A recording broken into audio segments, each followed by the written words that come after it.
इस वीडियो के थ्रू आज हम अंकपाल के बारकोड फीचर के बारे में जानेंगे। बारकोड अंकपाल का एक एड ऑन फीचर है जिसे हमें अंकपाल के सेटिंग्स में से बिलिंग ऑप्शंस में जाकर वहां से बाय करना होता है।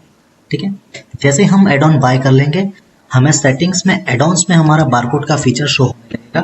फर्स्ट ऑफ ऑल हमें क्लिक करना है जैसे सेटिंग्स, यहाँ पे आपको बिलिंग ऑप्शंस मिलेगा। बिलिंग ऑप्शंस आपको बारकोड का एड ऑन बाय करना है। देन चलते हैं again settings, add on, barcode setup. जैसे आप बारकोड सेटअप करोगे ये आपका ग्लोबल लेवल कॉन्फ़िगरेशन होगा।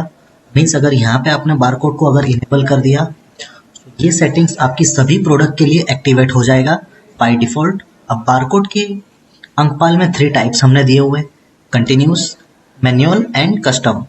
अगर आप कंटिन्यूस मोड रखते हो तो यहाँ पे आपको प्रीफिक्स मिलने वाला है। फर्स्ट आपको प्रीफिक्स एंटर करना होगा, जैसे कि हमने ले लिया PR और 1001।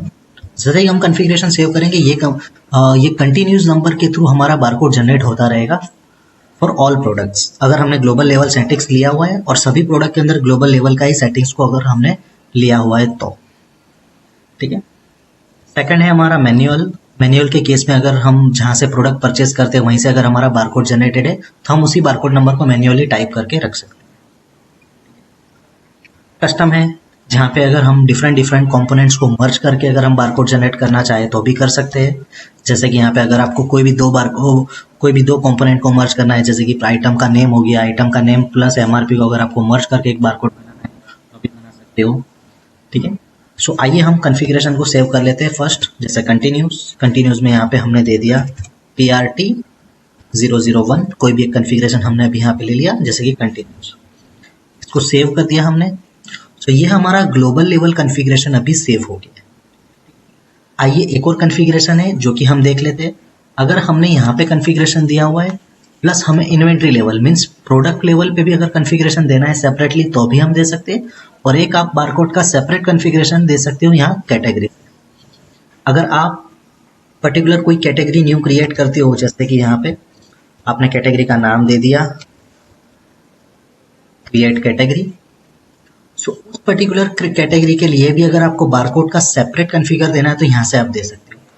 जैसे कि आपने ग्लोबल लेवल में जहाँ से आपने एड ऑन को इनेबल किया था वहां से आपने दिया था कंटिन्यूस नंबर, लेकिन यहाँ पे आपको अगर स्पेसिफिक इस पर्टिकुलर कैटेगरी के लिए अगर आपको देना है तो यहाँ पे सेपरेट कॉन्फ़िगर आप दे सकते हो, जैसे मैनुअल, कस्टम, वही 3 टाइप्स है हमारे अंकपाल बारकोड सिस्टम के। तो आप यहाँ से वो सेपरेट कॉन्फ़िगर स्पेसिफिक कैटेगरी के लिए दे सकते हो।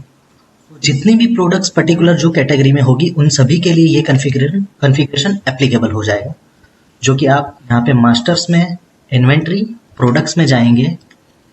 क्रिएट प्रोडक्ट करते समय अगर आप कैटेगरी को सिलेक्ट करते हो, जैसे कि हमने यहाँ पे कैटेगरी लिया है पुमा, अगर पुमा कैटेगरी में हमने जो भी कॉन्फ़िगरेशन दिया था बारकोड का वो यहाँ पे ऑटोमेटिकली इनेबल हो जाएगा। अगर आपको प्रोडक्ट कैटेगरी का कॉन्फ़िगर नहीं लेना, सेपरेट प्रोडक्ट लेवल पे अगर आपको बारकोड का कॉन्फ़िगरेशन लेना है तो आप प्रोडक्ट को क्रिएट कर सकते हो, उसके बाद आप कॉन्फ़िगरेशन दे सकते हो बारकोड सिस्टम के लिए। जैसे हमने प्रोडक्ट बना लिया, यहाँ पे उसका HSN कोड एंटर कर दिया, उसका unit of measurements, create product हमने कर लिया। ठीक है, अब यहाँ पे हमें एट्रीब्यूट एंड बारकोड का जो ऑप्शन है वहां से हम कॉन्फ़िगरेशन को सेट कर सकते हैं। अभी मेरा ग्लोबल लेवल था, मीन्स अगर मैंने जो सेटिंग्स में जो कॉन्फ़िगरेशन दिया था वो बाय डिफॉल्ट ग्लोबल लेवल वाला मेरा एक्टिवेट हो चुका है। इफ मुझे अगर सेपरेट कॉन्फ़िगरेशन पर्टिकुलर ये वाली प्रोडक्ट के लिए देना है तो मैं यहाँ से ग्लोबल की जगह कस्टम ऑप्शन सिलेक्ट करके वो कॉन्फ़िगरेशन दे सकता हूँ मेरे प्रोडक्ट के लिए जिसका बारकोड जनरेट होगा। जैसे कि अगर मुझे कंटिन्यूस लेना है, मैनुअल लेना है या कस्टम लेना है तो मैं स्पेसिफिक प्रोडक्ट के लिए भी कॉन्फ़िगरेशन दे। अगेन रिपीट, अगर मैंने ग्लोबल लेवल में कॉन्फ़िगरेशन इनेबल कर दिया है तो बाय डिफॉल्ट सभी प्रोडक्ट के लिए वही कॉन्फ़िगरेशन इनेबल होगा, लेकिन आप कैटेगरी लेवल पे और प्रोडक्ट लेवल पे कॉन्फ़िगरेशन को चेंज कर सकते हो और इनेबल और डिसेबल कर सकते हो। Thank you.